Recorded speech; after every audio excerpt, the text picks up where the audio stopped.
pa ang pandemya, kini ang makapanglimbawt sa balhibo nga senaryo matag misa nobinaryo sa pagsaulog sa kapistahan sa sinulog matag tuig.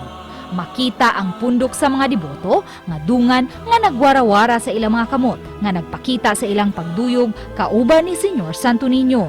Usa sa mga deboto sa Balaang Batang Jesus, si Washington Cañete, sud na sa 15 ka tuig.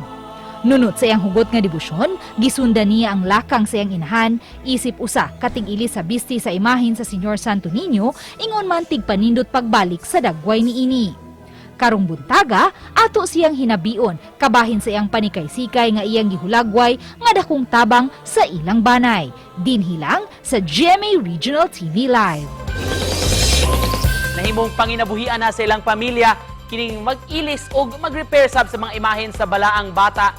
Makauban nato siya karong buntaga, mga kapuso. Washington Cañete, mayong buntag sir, welcome sa GMA Regional TV Live. Pit Senyor, kumusta man ka karong buntaga, Sir Washington? Makakayo ra gihapon sa sukad sa among pagtaninda karong buntaga. Naabi ka himsog ang among panglawas sa among pamilya sa kamong tutos.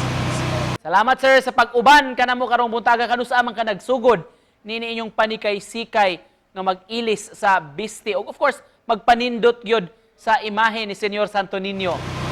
Sukad ko nga nakaton og pananina sa mga Santo Niño, 9 years old until now. Ako na napulis ako since akong mama sa akong ate nako nga mga igsuon. Ako na ang nalahutay karon sa 15 ka tuig na gikan sa akong pagkaton nga pag-ilis sa mga imahe. Sa mga nailisan ni mo sir nga mga imahen sa Senyor Santo Niño, doon na ba'y makapatandog nga istorya sa imong mga customer? Yes, naagyod. Since katong na ako'y mga pang-ilisan nga kanang nakay si pangayoon sa Balaang Bata, na-achieve na ko ang sa ako ang gipangayo niya nga makatabang ko sa akong mga pamilya, sa akong mga igsuon o sa mga laing tao. Ikaw isip tig-ilis o bisti ni Senyor Santo Niño, doon na sab kay panaad ba sir? Isip usa ka deboto? Panaad na ko sa ako ang sa deboto. Every year sa ako ang personal nga Santo Niño. Kada Huwebes sa gabi para sugat sa iyang hobo, ilisan dyan ako siya sinina kada ko. Unsa may dakong tabang Sir Washington nga nahatag kaninyo nini inyong panikay-sikay sa inyong pamilya, labi na ikaw mismo sa imong kaugalingon? Tanan ako mga igsuon, natabangan ako sila.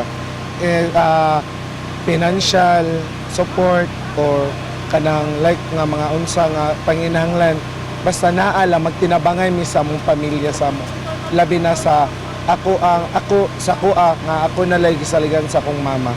Unsay kasagaran nga pangaliya sa mga magpailis o bisti sa ilang imahen sa Senyor Santo Niño?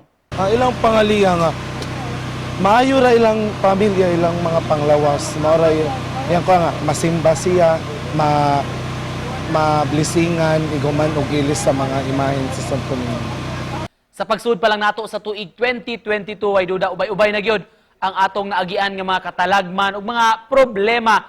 Ikaw isip usa ka deboto unsa may pangaliya nimo sa Balaang Bata? Sa ko ang nasinati sa Baguio o ang pagsalig o pagtuo sa Ginoo og naa dili lang gyud mawa sa ilahang sa tagsa permanente nga mobangon para sa to ang kaugmahan. Sa mga gustong magpailis sa ilang imahen ni Senyor Santo Niño, asa man ka pwedeng makontak sir? Na ako diri sa may F. Gonzales Street nga girelocate sa among pwesto sa diha ko Salim Street, naami karon sa F. Gonzales Street sa may Carbon Market. Mahimo ra sad mo nga mo PM sa akong FB page nga Washington Villarin Cañete.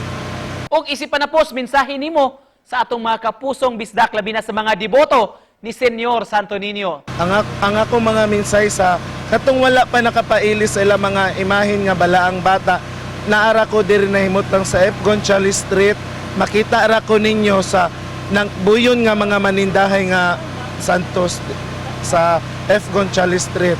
Daghang salamat og Pit Senyor kanimo.